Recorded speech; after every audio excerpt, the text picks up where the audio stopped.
Hey guys, just did a hangout with Glammy and Mariana. It was so much fun. I haven't had a chance to do a hangout with them in a long time. So, as I was saying, I haven't hung out there in a long time, but at the same time, you know, if you're anything, this video is about the blood moon or the new moon, and I want to give some ideas of what you can do, because if you're anything like me, you're like last minute and you're at home. And I'm actually kind of last minute on purpose, because no matter what I prepare for, I always end up changing it by the time it comes around to do it. But if you're just last minute and you wasn't thinking about it, life got ahead of you and you got home, you was able to rewind and remember tonight's the full moon, and you're like, oh my gosh, what am I going to do? At least, I normally don't do this, but because this full moon is so important, I want to come on here and at least give y'all some ideas of what y'all can do with things y'all should already have at home, whether you're well into the craft or just starting out in the craft, or don't consider yourself into the craft, you're a light worker, dark worker, whatever you call yourself, pagan, Wiccan, whatever, or none of the above, into angelology. These are things that you should have in your home and you're able to do. They're really simple and easy. First, I want to go into the reason why I'm doing this, and it's because this is with this particular moon. First of all, it's the pink moon. Let's start with that. It's the pink moon, and with it being the pink moon is a highly sexual or highly creative moon, because you know the sexual energy is creative energy, whether you're speaking spiritually, emotionally, or physically. It's the sexual energy that's the creative energy, and with this being a very creative energy and creative moon, it's very good to manifest. Like one of the old sayings, we always say April showers bring May flowers, but we never stop and think of what they actually mean. The April showers, the showering on the earth, the mating and the cleansing and all that brings the May flowers, which is the manifestation of this time. This is the season where a lot of animals mate. This is also the time under the full moon where most fish swim upstream to go ahead and spawn other fish. And, you know, this is a very creative, especially very creative time for nature. Now, if you couple that with the eclipse that we're having with the blood moon, I did a video already on the blood moon back in May of 2013. But for this video, I'm going to touch on it briefly. What the actual blood moon is the moon and the earth. It's the earth between the moon and the sun. And it's in direct, it's the earth between the moon and the sun, but it's direct alignment, exact alignment. Excuse me 1 minute. Again, it's the earth in direct alignment with the I'm sorry, I forgot what I'm about. The moon and the moon is, okay, moon, earth, sun. And they're all three in exact alignment. With that being in alignment, it causes the moon to look a red color. Now, the significance of the moon looking a red color is what they call the blood moon. Now, the significance of that is that way back in matriarchal times, way back in the beginning, everything was blessed through blood. And if you actually look at the etymology of the word blessed, you'll see that the word blessed comes from the word blood. That's what the word blessed means. And where that comes from is the fact that and first of all, when things were originally blessed way back in the matriarchal, they were blessed with the moon cycle of the woman. And with them being blessed with the moon cycle of the woman is because that was the best and most nurturing thing that you could ever bless something with. Old farmers will tell you that, you know, the best way to get their things to grow is they would take, after the woman has the baby, they would take the placenta, bury it in the ground, and then plant whatever seeds or whatever they wanted over top of the placenta, and that placenta nourished the ground, and they had the best crops. And the reason is because of that placenta, which is formed out of the lining of the blood of a woman's period, is everything a baby needs to nourish inside the woman's body to grow into a full-grown human.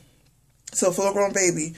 And once that baby is ready to come out, you know, first the water breaks, the woman's water breaks, and then there's also a little bit of blood that comes out, and then the baby comes out. So the baby is also considered blessed first with the same blood as it comes out. Now with that, this is where we get the understanding of blessing things with the blood and understanding the nourishment that's also in this blood. So this is why the first couple of things that were always blessed was blessed with the blood of a woman first. The sacred objects were blessed with the blood of women first. It was never animals until, I don't want to get too deep into that story, but afterwards when You know, when they wanted to replicate what the woman was able, when certain people wanted to replicate what a woman was able to do naturally. Okay, with that being said, you can understand now the significance of the blood moon, because that's an astrological blessing of anything we're trying to manifest here on Earth. That's the significance of the blood moon, and that's why I'm coming on here, making this video to give y'all some ideas of what to do. I'm sorry, this is irritating me because I'm doing it from my phone and the camera's here, but I want to look here, and I understand now why people be all over here looking, and I'm like, what the hell are they looking at? It's kind of hard to do both. But anyway, so back to what I was saying. I wanted to give y'all some ideas for those who are last minute and trying to figure out what to do. If you're new and just starting on your path, or if you're a little confused, these are simple things. Now, most people, when they start their path, the first things they normally get is frankincense and myrrh. Now, these are things, if you have in it, these do for all. It's like a one-shop all. Cleansing, protection. If you want to bring money, love, whatever, you could do that. You can use them. What you could do is, if you don't want to grind them, into a powder and burn them, which not everybody can do that, or everybody has the utensils to do that. What you can do is take them and sit them in some hot water. Boil some water on a stove, turn the water off, then sit the frankincense and the myrrh. You don't need much in the water. Let the water cool. Strain the water, and then you can just use it to bless yourself and cleanse yourself. And you can say whatever prayer you want to say. You can visualize prosperity, visualize whatever you want to attract into your life. If you're still into Bible prayers, a great one, which is also a chakra cleansing that many people don't know, is saying the Our Father with the Lord is my shepherd prayer. Say it together. It's actually a full chakra cleansing. Other than that, I'm going to go towards candles, and I'm going to get into herbs a little bit with candles. The reason why I'm going to go into candles is because most people are into candle magic these days. And the thing is, when you understand the history of candle magic, you understand that candles are relatively new to, quote-unquote, the magical realm. When you go through the history of, considered magic, the candle aspect of it is relatively new on the scene. Not new as in the last, 20, 30 years, but I mean actual new, considered the whole expansion of history. So with that, the first thing you have to remember is that the first candles were not colored candles. Not at all. They were wax candles, and they were usually between white or maybe had a yellow tinge to it, depending on what they used. So with that, this is the reason why they always say a white. They try to tell you, white is purity, spirituality. No. The reason why a white candle does for all, because it was the first candle. It's the only thing you had to use, and those who were into magic then used the white candle for everything. And it wasn't so much the candle, because it wasn't so much the candle, it was the herbs and stuff that they used with the candle. So the white candle is able to go with everything. So if you have a white candle, you can use that. You can use that. Don't worry about anything else. You can also use a tea light. If you have nothing else, if you have a tea light, you can use a tea light. For those new agers who have the, I don't mean new agers, I mean more into technology. If you have the tea lights where there's electricity in it, electricity is also another form of fire. So you can use the electric tea lights and just turn it on as you're doing what you're doing, and use that. So things you can anoint your candle with. I don't suggest canola oil. That's just not something I would use for prosperity or bringing something to me. That's just how I was taught. I would use olive oil, which is great for money and for finances and for overall blessing. If you definitely just want prosperity and finances, sesame oil is a great one. Grapeseed oil is a great one. If you're very into oils, you would have these in your cabinet. Almond oil is also a great one for finances. Now, if you don't have any of these, then you can go ahead and use canola oil. It's just not my preference, but it's not going to kill you if you use it. You can use it. Again, all these is just stuff that I have used on my path. They're not particular to one particular path, so don't go ask me, what's your path? What are you doing? Want to know your path? No. This is particular to what I do and how I work my stuff, and I'm just giving y'all ideas. So if you have no herbs in your home, you have just a candle, light the candle, say a prayer, boom, you're good. If you want to get deeper into it and put more into it, then this candle. One thing that everybody has, well, almost everybody has in their cabinet is cinnamon. Cinnamon is great for protection, also great for prosperity. So you can light the candle with a little cinnamon, coconut oil. I'm sorry, not coconut oil. The canola oil and cinnamon powder. Say a prayer over it. If you want to get deeper into it, you can sketch You can sketch what you needed to it. If you want to attract it to you, then you go write the word from top down, meaning the M would be here, O-N-E-Y. You want it from top down to draw it to you. If you wanted to send it away from you, which I don't know why you would want to do that type of work tonight, but if you want to send it away from you, you will write from here up. If you want to draw it to you, write from here down. If you want to balance, which is good, you can start from the middle and write it both ways coming, but start from the middle, but write both ways coming towards each other. That way the energy is balanced. You have to think like, very visual. So with that, that's one. Like the white candle does for all. The other thing you could do, I'm sorry, I thought one of my kids got out of bed. Now, you know they have all types of candles now, all different shapes. If you have it, that is great. It adds to sympathetic magic. It adds to visualization. It helps you learn how to focus. But if you don't have it, all these other different type of candles, don't worry about it. It is okay. Life goes on. Oh, and you don't have to have a candle this big. The little taper candles, which I thought I had one over here, for example. Maybe I didn't grab it. I don't know. But the little taper candles would do just fine. It's not, like this. These little taper candles will do just fine. You can even use these birthday candles, which I always collect because they come in like 99 cents, and you can use them in a pinch of nothing else. But it's not necessarily the size of the candle. It's the energy that you put into it. And once you start learning it, you'll start to learn that you really don't need this stuff. You just learn how to manipulate energy and how to visualize and how to breathing methods, visualizations, and tones. You can work with all these elements in your body. Because this is the fire element, but you also have all elements in your body that you can use without using any of this stuff too. But this helps start learning. This helps to start learning out how to work with the elements and understanding the elements and manifesting with the elements. And then as you get further along, you won't need this, or if you use this with it, it's just adding to what you're already doing. Okay. The other one is candles. As we all know, green. Green is for money, prosperity. This is a candle that I got around Christmas time, and the reason why is because, is this backwards in the candle? I mean, the camera, yeah, it's backwards, but it says evergreen. Well, at least to me, it looks backwards. It says evergreen and cedar, which are both good for manifesting, especially cedar. So with that, green is a good color. As you can see, cedar is a good scent, but you may not have that. Things that you would have in your kitchen, if you may have oatmeal. Oatmeal is very good. Like I said, sesame seed. Orange, if you have an orange, slice the orange. Well, I'll give you something to do with the orange in a second. But if you have an orange is very good. Shave a little bit of orange peels off. That's great. If you have grapes, use the grapevine, not the actual grapes. You can eat the grapes. I'll explain that in a second. But you can also use the actual grapevine. That was considered prosperity too. My mind's starting to go blank. No, I'm thinking pine noodles, but you would have to already have that in the house. But again, those are what I just gave you.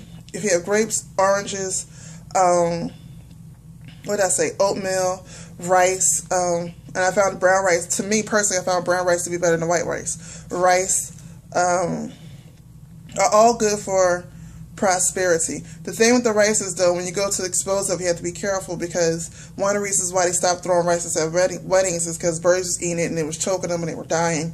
So be careful when you expose of the rice. But cinnamon, well, ginger. Ginger is also very good for money. Try to think easy ones. I know I got some. I should have some written down in here somewhere. Let's put on my lap. That you should already have in the house. But I know the ones off the top of my head is ginger. What did I say? Ginger, cinnamon, rice, oatmeal, and it should be a few more. Like should be in as far as household items. I'm sorry, mint. Thank you. Well, most people don't have mint in their house. I don't want to say mint. If you have mint, you could definitely use that for prosperity, but I'm thinking of ones that people naturally would have in their house. Onion powder. I know let's forget one. Onion powder. Onion powder is also great for prosperity. Nutmeg. Some people, if you cook, you might have that in your house. That's one you can use for prosperity. I would use chamomile for prosperity. If you have chamomile tea, when you know it's chamomile tea, cut the bag open. most people have chamomile tea in their house. Cut the chamomile tea back open and sprinkle that with what you're using. Now, I use chamomile because I want everything to come nicely, to come sweetly, to come willingly, and to stay as long as possible. Now, everything's not meant to stay with you, but I would like it to stay, that energy to stay with me as long as possible until it's able to reduce before it moves on. Energy has to keep moving. It cannot stay. So as it comes to me, I want it to come to me where I can make the most of it, multiply it, and send it off so it can bless somebody else. So that's why I personally would add chamomile. So if you have chamomile tea bags or the actual chamomile, you can use a little bit of that. But that's what I want. That's what I was forgetting. It's always good to write things down. That's what I was forgetting. Nutmeg you can use in onion powder, which is actually really good. You can actually do a lot with the actual onion. If you don't have onion powder, you can do a lot with just the onion itself. Now with other candles, like say if you want to do love, most people get these from Walmart, don't realize it. If you have these just for the simple color, or if you like black cherry is very good. This is very good for drawing love. I bought this candle one time for the color, and I didn't realize it was a scent. I'm looking over here again. Camera's over there. Sorry. I bought this for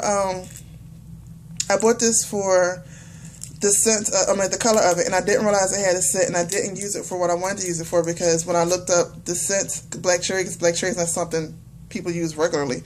I looked it up, I realized it was for love. It was not for what I wanted to do. But I found out, you know, if you have one like this, that's the black cherry, you can use it tonight to draw love to you. If you want to protect your relationship, this one is the Mandarin something, cranberry mandarin from Walmart.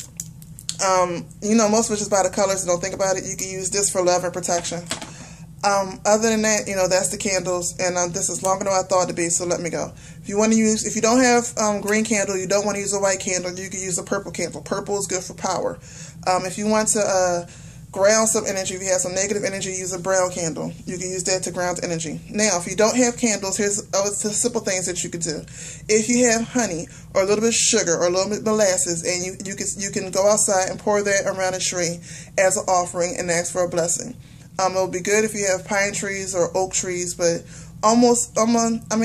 honestly, almost any tree will do. There's one tree that I don't know what it suggests, but I cannot think of it, so look up your trees.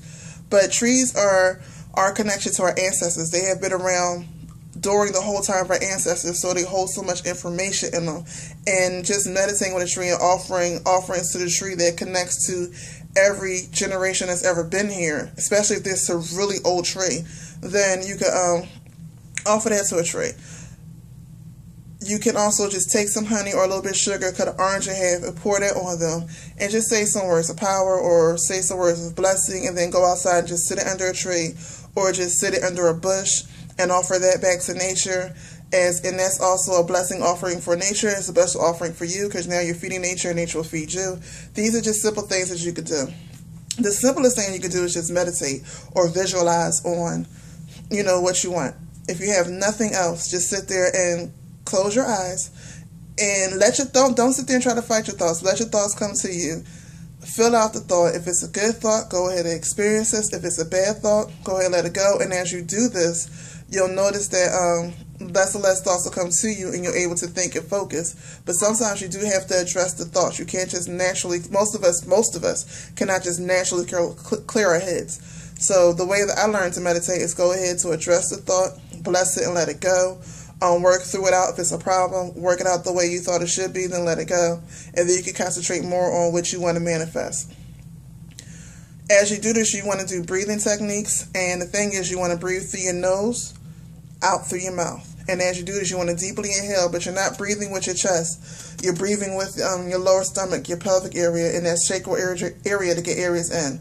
So I don't have the camera on my full body, but as you breathe in, your stomach should, as you breathe in, your stomach should extend out. You hold it for a little while, and then breathe out through your mouth. And as you do this, you think about what it is that you want to attract to yourself. Now, also, if you have nothing else, what you can also do is a little bit of energy manipulation. It's like sending a prayer out into the world. Take your hands, and this is the last one I'm going to give you, that if you do nothing else, this is it's the hardest at first, but it's the easiest once you learn what you're doing. Take your hands, put them together. Don't touch them. just like this. Can the camera see that? That's what, there you go. And you should feel some type of energy between your two hands. So what you're going to do is make an energy ball. You can feel some type of energy between your two hands. It's either, you may either feel a tingle, a cooling sensation, or warming sensation, or some type of mixture of the three. So you're going to do this and just work it in. Work it out. And you want to be able to, as you do it, build up enough energy to separate your hands further and further. And you know, some people think it's not real, but trust me, when you start doing it, it's real. Now, don't feel bad if you can't make a ball this big. Start out with what you can do. If you can start out just this big, the point is to feel the energy without your hands touching. If you start this big, that's fine. And as you're doing that, you want to close your eyes and think about what it is that you want. Now, once you feel that sensation build, once you get it real, real warm, it starts to feel warmer, or the tingles start to go crazy, or starts to feel really cold, or whatever it is, that's the mixture of three when it starts to feel real strong. You're going to, as you manifest it, you're going to say it, what you want, into your hand, like that, and then just let it go. You're going to say it into that energy ball that you made, just talk into it like that, and then you're going to let it go into the air. And that also works too if you can't do anything else. Now, with the energy ball, you're not going to do this for 1 or 2 minutes. It takes concentration. That's why it says the hardest to do, but it's the least you can do and the easiest to do once you know how to do it. After you let it go, you want to make sure that your energy is not still flowing from your hands, so you just do like that. And if it still feels really strong, just close your hands together like that. And once you close your hands together, what it does is it'll cancel out both chakras, because you have chakras in your hand. It'll cancel out both chakras by the energies tapping, and it'll close them. And then when you do like that, you won't feel it like that anymore. So that's the least of all things that you could do. All the herbs that I said, you could also, like I said, boil a pot of water. If you have them, boil a pot of water. Turn the water off, then add the herbs to it. If they're the powder herbs, I will do it in a cheesecloth or something that, it won't come through. Or if you don't mind the powder herbs getting all over your body, hey, then leave it alone. And then once the water has cooled down, go ahead and take a shower. And like I said, after the shower, in the bath, or whatever, anoint yourself with those. These are things that you can easily do for the full moon. If you're trying to attract love, one thing that I always tell people, the easiest you could do attracting love with the simplest things is use orange and cinnamon. You'd be surprised what orange and cinnamon could do. Just sprinkle a little cinnamon on an orange, sit it outside, add a little honey to it if you want to make it sweet, depending on how you work your magic. The sweetness always brings everything sweet to you. You can work with milk, but I don't personally like working with milk as far as magic unless it's almond milk or goat's milk. But you can work milk once you do that, pour a little milk and honey over it, especially if you're into Bible marriage. If you're into biblical marriage or hoodoo or voodoo, we all know milk and honey is highly considered a sign of prosperity. Every land is considered prosperous. It's always saying the land overflowing with milk and honey. So that's a symbol of prosperity. Not literally saying it was overflowing with a bunch of cows that produced milk and a bunch of bees that had honey. That was the symbolism of prosperous land. So, you could do things like that. Pour out libations to your ancestors. You definitely want to bless your ancestors tonight. Definitely, you want to bless your ancestors tonight. The simplest things you could do is just say it. If you've been neglecting them, just give an apology and then say a prayer and an offering and a blessing to them. Very simple. The best thing you can do with that is just let it be heartfelt. This video is getting very long. It's at 23 minutes, so I'm going to shut it down. And I know you haven't seen my face in a while. Oh, also, while I'm doing this video, in case you haven't watched the Hangout or not going to watch the Hangout, one of the reasons why I've been so distant is because I've been working on my books. Yes, I have a whole lot of children's books coming out. And the first 3 are I can't count. The first 3 are ready for pre-order. So you can go to my website, Oasis.com, and you'll see the banner right there that says pre-order your children's books, and click on it. The children's books are educational children's books. They're really for birth to toddlers to preschool years. That's really where it's geared towards. And it's to learn symbolisms, colors, stones, numbers through symbolisms. And that is for, just to help get your children. If you're a parent and you want to teach your children your path and you don't know where to start, this is what these books are for, to help you start them on their path. They're easy to read, and if you're also a parent learning, here's a way for you to learn with your child. So y'all can learn together. And the first 3 is already out for pre-order. Go on my website and look at that. And I'm at 25 minutes. Peace.